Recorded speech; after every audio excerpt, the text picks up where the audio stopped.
एक बार की बात है, दो दोस्त थे जिनका नाम था राज और रोहन। राज एक साहसी लड़का था और उसे हमेशा नए नए अनुभव करने में मजा आता था। रोहन भी राज का अच्छा दोस्त था, लेकिन वह थोड़ा डरपोक था। एक दिन राज और रोहन एक जंगल में घूम रहे थे। अचानक उन्होंने एक अजीब सी आवाज सुनी। आवाज जंगल के अंदर से आ रही थी। राज ने रोहन से कहा। चलो देखें कि आवाज कहां से आ रही है। राज और रोहन आवाज की ओर बढ़ने लगे। जैसे जैसे वे आगे बढ़ते गए, आवाज और जोर से सुनाई देने लगी। आखिरकार वे एक गुफा के सामने आ गए। गुफा से भीषण रोशनी आ रही थी। राज ने कहा। चलो गुफा में घुसते हैं।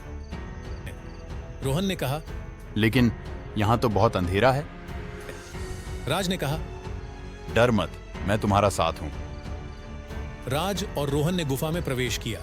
गुफा अंदर से बहुत अंधेरी थी। राज ने अपना टॉर्च जलाया और वे आगे बढ़ने लगे। जैसे जैसे वे आगे बढ़ते गए, उन्हें गुफा में कई अजीब सी चीजें दिखाई दी। उन्हें एक विशालकाय मकड़ी दिखाई दी जो एक दीवार पर लटक रही थी। उन्हें एक बड़ा सा सांप दिखाई दिया जो एक पत्थर पर बैठा था। राज और रोहन को बहुत डर लग रहा था, लेकिन वे आगे बढ़ने से नहीं रुके। आखिरकार वे गुफा के अंत में पहुंच गए। गुफा के अंत में एक बड़ा सा कमरा था। कमरे के बीच में एक सोने का खजाना रखा हुआ था। राज और रोहन बहुत खुश हुए। उन्होंने खजाने को देखा और फिर वे उसे अपने साथ ले जाने लगे। तभी अचानक एक भयानक आवाज आई।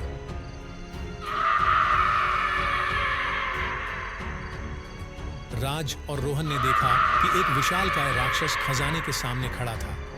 राक्षस ने राज और रोहन को देखा और उसने उन्हें आवाज दी। तुम यहाँ क्या कर रहे हो? ये खजाना मेरा है। राज ने कहा, यह खजाना हमारा है, हमने इसे पाया है। राक्षस ने कहा। नहीं, यह खजाना मेरा है, मैं तुम्हें इसे नहीं लेने दूंगा। राक्षस ने राज और रोहन पर हमला कर दिया।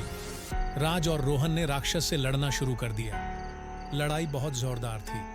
राज और रोहन राक्षस को हराने की कोशिश कर रहे थे, लेकिन राक्षस बहुत शक्तिशाली था। अचानक रोहन को एक विचार आया। उसने राज से कहा, मैं राक्षस को अंदर से रोक दूंगा, तुम बाहर निकल जाओ और खजाना लेकर भाग जाओ। राज ने कहा। यह बहुत खतरनाक है। रोहन ने कहा, तुम चिंता मत करो, मैं ठीक हो जाऊंगा। रोहन ने राक्षस को अंदर से रोक लिया और राज खजाना लेकर गुफा से बाहर निकल गया। राज ने खजाना लेकर भागना शुरू कर दिया। राक्षस ने रोहन को छोड़ दिया और राज का पीछा करने लगा। राज ने राक्षस से बहुत दूर भाग लिया। राक्षस थक गया और उसे राज का पीछा करना छोड़ना पड़ा। राज खजाने के साथ घर वापस आ गया। उसने खजाने का इस्तेमाल अपने परिवार की मदद करने के लिए किया। राज और रोहन दोनों बहुत अच्छे दोस्त थे। उन्होंने मिलकर एक साहसिक कार्य किया और राक्षस से लड़ाई लड़ी। उनकी दोस्ती और साहस की कहानी हमेशा याद रहेगी,